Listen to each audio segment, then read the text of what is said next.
LWO1 WeatherNet. Liftoff conditions looking pretty good. ESTS is ready for launch. Ignition. Liftoff. Falcon 9 has cleared the tower.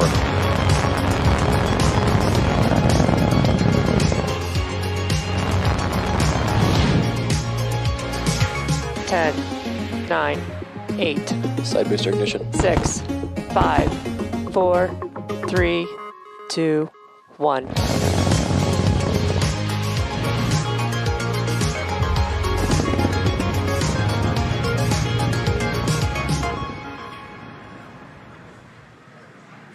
Good evening, it's Thursday, December 2nd, and you're looking at a live view of Falcon 9 as it awaits its 6:12 p.m. Eastern Time launch from Space Launch Complex 40 at Cape Canaveral Space Force Station.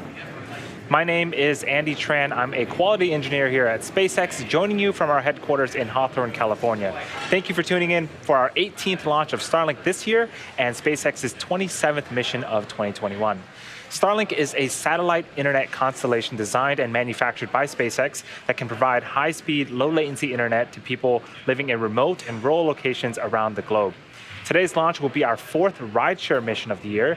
This launch will be a longer one as we are reverting to a circular orbital insertion, which requires 2 burns of the Merlin vacuum engine on the second stage. We are doing this as it is a mission requirement for our rideshare customer flying on board tonight. Inside the fairing at the top of the rocket, there are 48 Starlink satellites and 2 Black Sky satellites. Black Sky is a global monitoring company that combines space assets with advanced AI and machine learning analysis to provide customers a first-to-know advantage. I'll share a few more details about these payloads a bit later in the webcast. As for the 48 Starlink satellites, they will be inserted into low Earth orbit and bring us one step closer to near global coverage of the populated world in 2021. The latest weather forecast shows about 90% favorable chance of liftoff today. The vehicle, the satellites, and range are all looking good to support an on-time liftoff just over 11 minutes from now. Let's take a closer look at the rocket that you see on screen. Falcon 9, our 2-stage launch vehicle, stands about 70 meters tall, and when it's fully fueled, it'll hold just over 1 million pounds of propellant that the vehicle will burn through in less than 3 minutes after liftoff. We prepped Falcon 9 for launch in our hangar at the base of the pad. Upon completing final checkouts, Falcon 9 rolled out to the pad with the Starlink and Black Sky payloads and went vertical on Monday around 5 p.m. Eastern Time. From there, we had successful static fire of our 9 Merlin 1D engines on the first stage yesterday. The bottom 2/3 of the vehicle is what we refer to as the first stage. You may be able to see the soot markings left over from this booster's previous 8 flights supporting the GPS-3 mission, Turksat 5A, Transporter 2, and 5 previous Starlink missions. The first stage accelerates the vehicle through the Earth's atmosphere into space with the help of 9 Merlin engines at the base of the rocket. Following separation from the second stage, we'll be attempting to recover our first stage for a 9th time on our drone ship, a shortfall of Gravitas, staged off the coast of Florida in the Atlantic Ocean. You can see it on screen right now.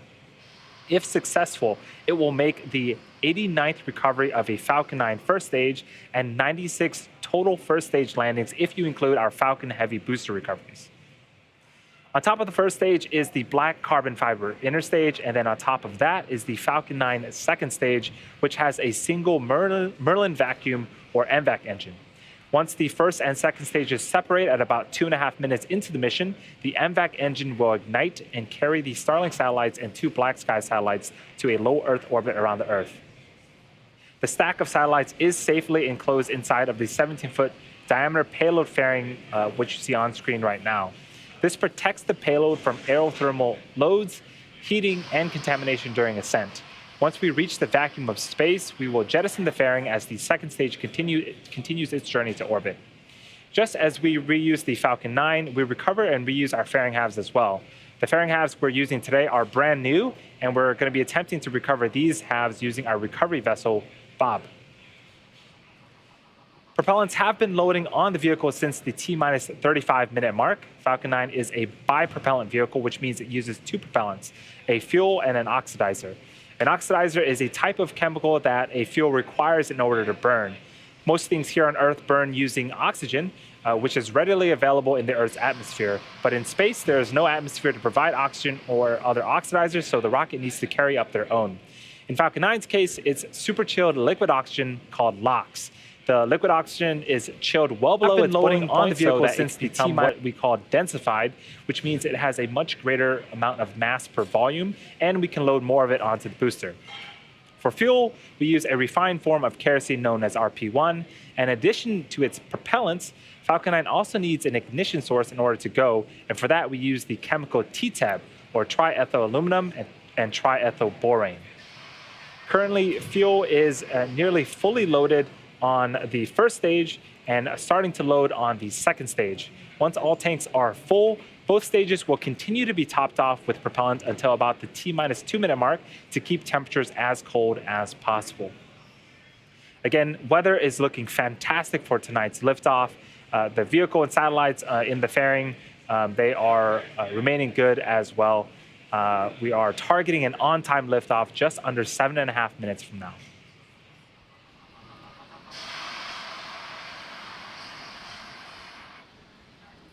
And as I mentioned earlier, today's mission marks the 4th official mission under SpaceX's SmallSat rideshare program this year, which gives small satellites flexible access to what is now the most flown operational rocket in the United States, the Falcon 9.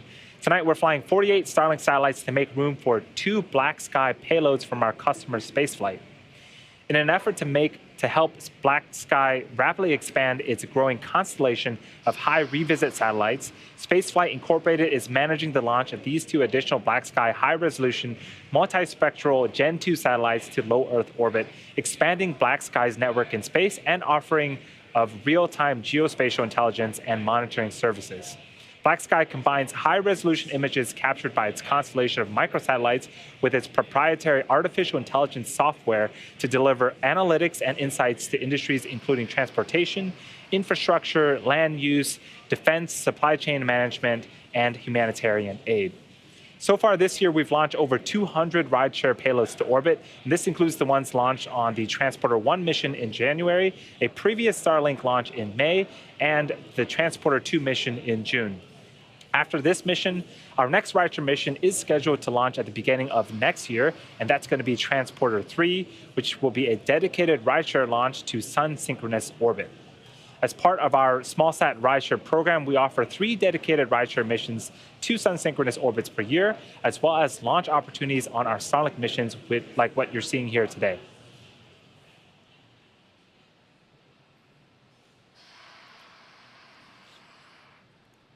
So we are about 5.5 minutes from liftoff of our 18th Starlink launch of 2021, and the Falcon 9 is progressing into the final stages of the countdown.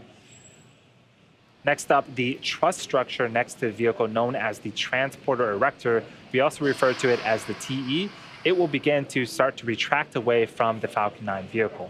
In preparation for retracting, the TE clamp arms will open up, and then the transporter erector will begin to pull away from the rocket slightly to its pre-launch position about 2 degrees from the vehicle. Then at T0, hydraulics pull the TE even further away from Falcon 9 as it lifts off.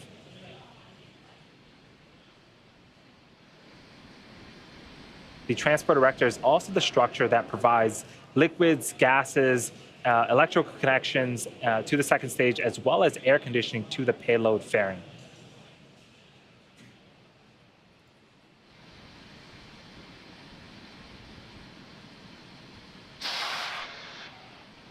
Again, the vehicle is continuing to load propellant.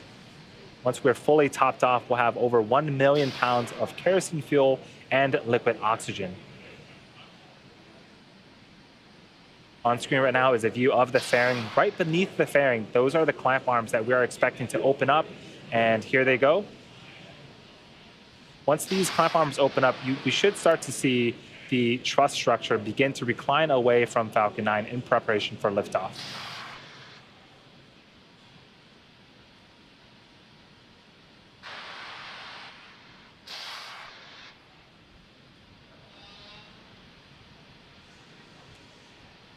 So again, we are continuing to load propellant on both the stages. The first and second stages should finish loading propellant about a minute apart from one another. The first stage finishing up around the T-minus 3-minute mark, and the second stage finishing up around the T-minus 2-minute mark. At T-minus 60 seconds, Falcon 9 will be in startup. This means that the rocket's autonomous internal flight computers have taken over the launch countdown. And just inside T-minus 2 seconds, we light the Merlin 1D engines, and then we're set for liftoff. The Starlink payload and the Black Sky payloads inside the fairing continue to be healthy. The Falcon 9 team is tracking no issues at this time.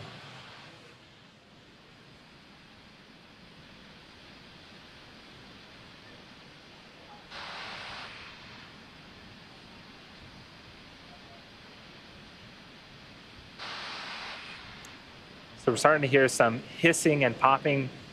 This is venting from our LOX lines as part of the transporter erector's job to continue to fill the vehicle with propellant. We can also start to see some white clouds forming around the Falcon 9. This will become more and more prominent as we get closer to T0. This is just that super cold liquid oxygen starting to densify and form those clouds that you start to see when it meets the warmer ambient air temperatures of Florida.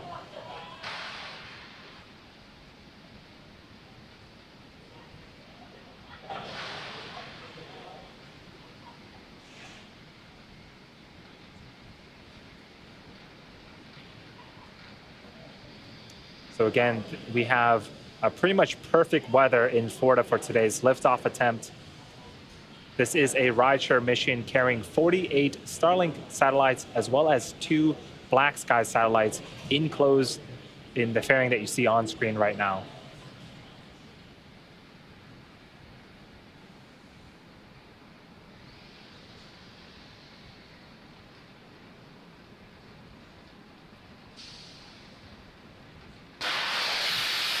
Again, there goes those hissing and popping. That is normal and expected at this stage in the countdown.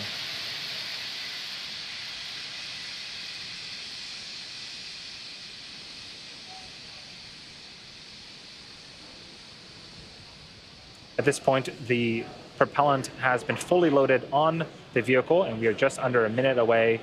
Both stages should be beginning to pressurize for liftoff.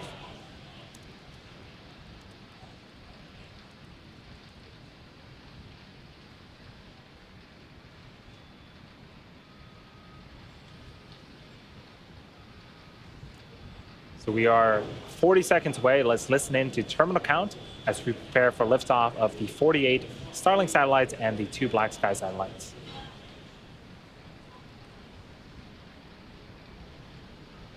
T-minus 30 seconds and counting.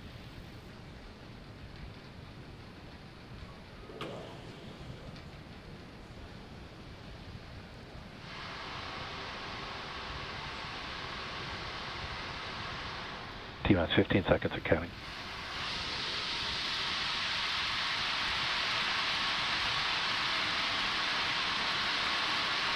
T-minus 5, 4, 3, 2, 1, 0. Ignition, liftoff.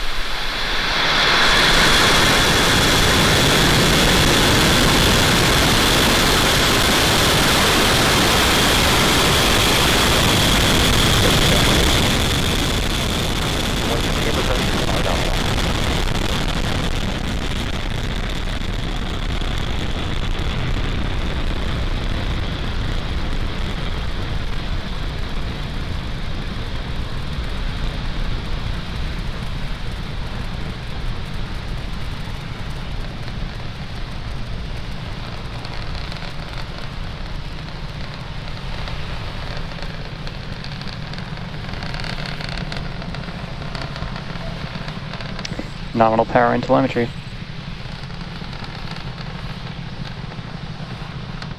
So we are about a minute into liftoff. Falcon 9 has successfully lifted off from Space Launch Complex 40 at Cape Canaveral Space Force Station.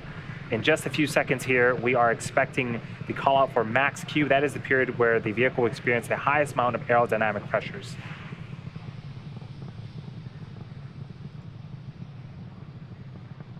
Max Q.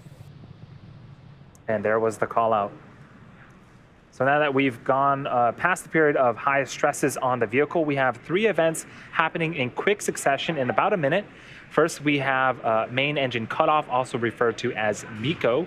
Then stage separation, followed by second engine start 1, also known as SES1. Main engine cutoff is where all 9 Merlin engines on the first stage will shut down to slow the vehicle down in preparation for stage separation. During stage separation, the first and second stage will separate from one another. The first stage will make its way back to Earth for landing, while the second stage continues its journey with our satellites with the third event, which is second engine start 1. The single Merlin vacuum engine on the second stage will then ignite and continue to propel those Starlink satellites and Black Sky satellites into orbit.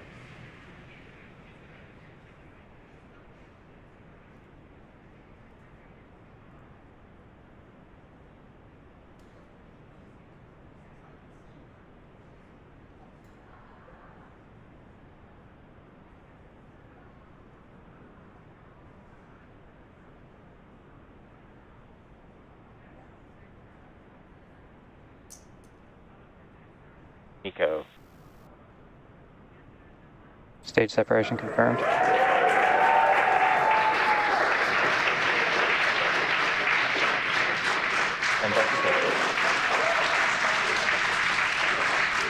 So you can see on screen we had successful main engine cutoff, followed by stage separation, and on the right-hand side of the screen, that is the single Merlin vacuum engine glowing red hot.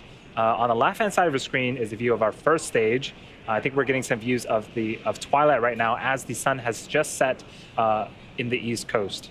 In a few seconds, we are expecting fairing deploy, and that will expose the satellites to the vacuum of space.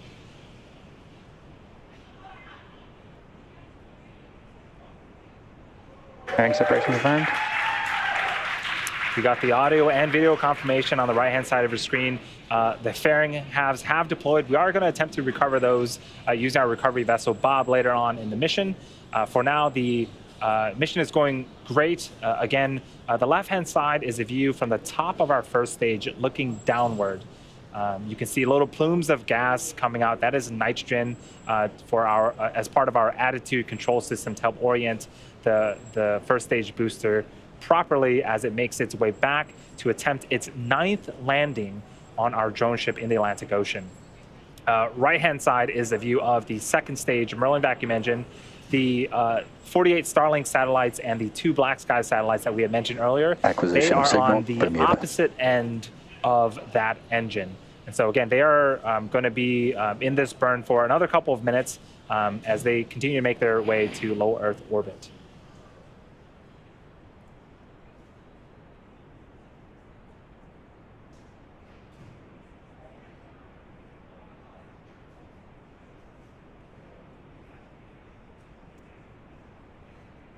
So in order to make its way back to the drone ship, the first stage needs to execute 2 burns.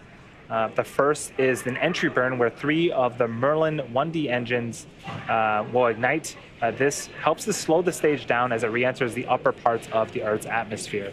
The second burn is the landing burn. This is a single engine burn, and this will bring the vehicle speed down rapidly in order to land on our drone ship. Trajectory nominal. That first burn, the entry burn, is expected to start around T plus 6 minutes and 22 seconds and last for about 20 seconds.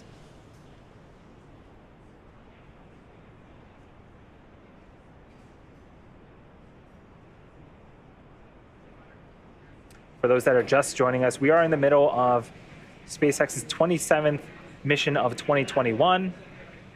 Both stages have separated. We did have a successful liftoff from Space Launch Complex 40. Things are continuing to go well for tonight's mission.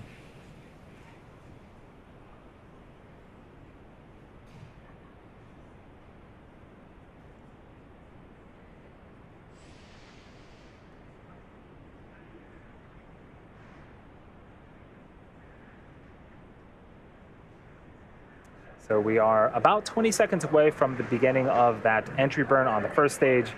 We do have camera views right now. It is a little dark, but as soon as that entry burn starts, we should see that first stage being lit up. as it'll slow itself down before hitting the denser parts of the Earth's atmosphere. Stage 1 interburn startup. On-flight termination system is safed. All right, 3 engines have relit on the first stage. If you're keeping track, at the bottom left-hand side of the screen, there is a speedometer of sorts that is tracking the velocity of the first stage. You can see that we're starting to reduce that Stage 1 velocity. interburn shutdown. If you keep an eye on that, as soon as the first stage hits the denser parts of the atmosphere, we'll continue to slow down its speed in preparation for the next burn, the landing burn. And that landing burn is expected to happen a few seconds after the T+8 minute mark. Trajectory nominal.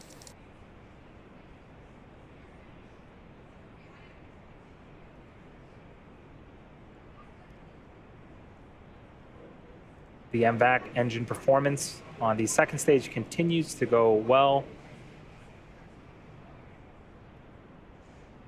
A few seconds after we complete the landing burn, we are expecting to turn off this engine and enter a coast phase.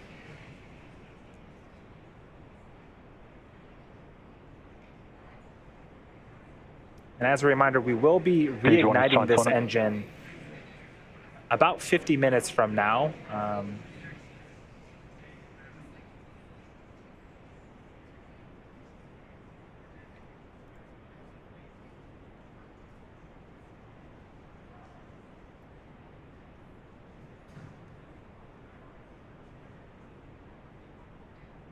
Stage 1 landing burn. So there's the call out. The landing burn has begun. Terminal guidance. In just a few seconds here, we're going to see if we can land this first stage booster for the 9th time. Stage 1 landing leg deploy.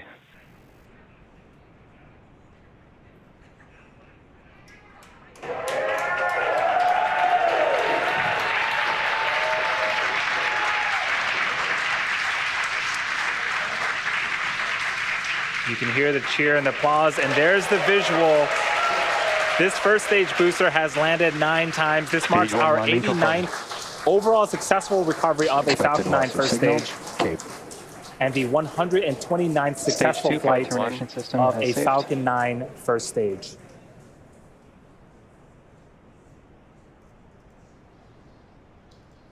So what we're waiting on now is confirmation of second engine cutoff, as well as insertion. Confirmation of a good orbital insertion. As I was speaking, we did get that confirmation. So the second stage, with all of its satellites, are entering a coast phase for about 50 minutes. We're going to leave you with some space tunes, and we'll be back here at the T+59 minute mark.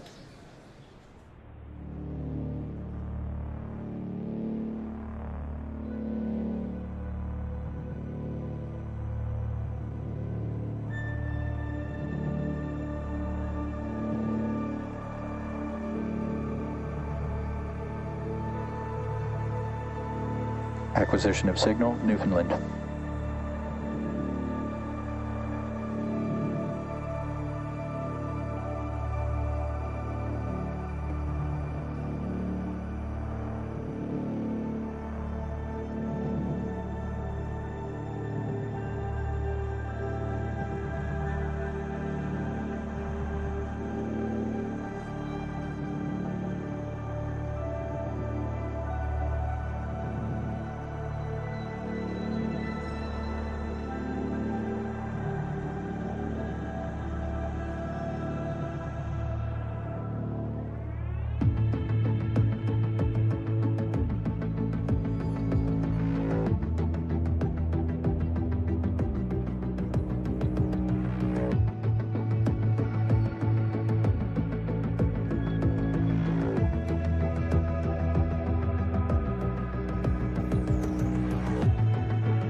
Expected loss of signal, Bermuda.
Expected loss of signal, Newfoundland.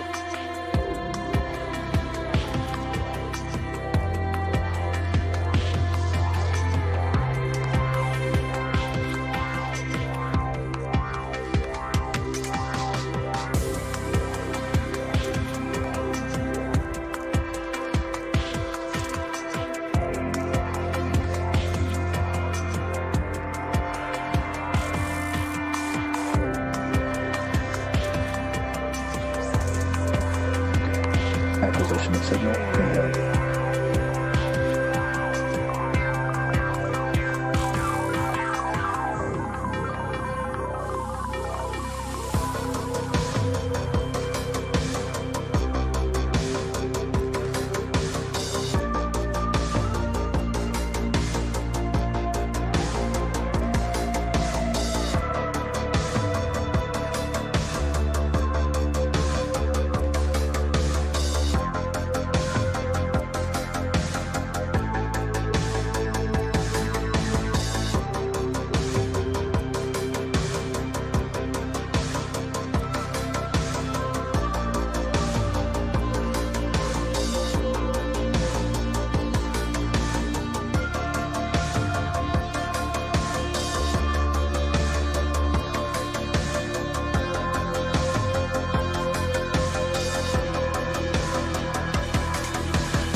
Expected loss of signal. Good heli.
Diego Garcia.